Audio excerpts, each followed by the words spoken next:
નવા મહેમાન આપણી સોસાયટીમાં? તો મેડમ નવા રહેવા આવ્યા લાગો. હા, હું નવી રહેવા આવી છું. હા, તો મારે કઈ મદદની જરૂર છે? હા, બેગ વજનવાળા છે અને મને ત્રીજા માળે બેગ 32 માં જવાનું છે. હા, તો એમાં શું થઈ ગયું? લાવો બેગ, હું ત્રીજા માળે જવા દઉં.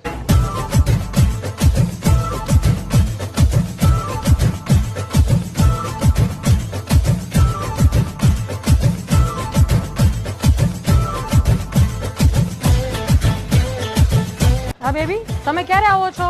હું ઘરે પહોંચી ગઈ છું અને આપણા બેગ છે ને એ પણ ત્રીજા માળે પહોંચી ગયા છે. અહીંયા એક ભાઈ હતા ને, એમણે હેલ્પ કરી. તો શું તમારા લગ્ન થઈ ગયા છે? હા કા, તમને કઈ ડાઉટ છે? હા, તો માથામાં હેઠવાના મંગળસૂત્ર પહેરતા હોય, કોકને ધંધે લગાડો હો. એ તમારે પંચાયત કરવાની ક્યાં જરૂર છે?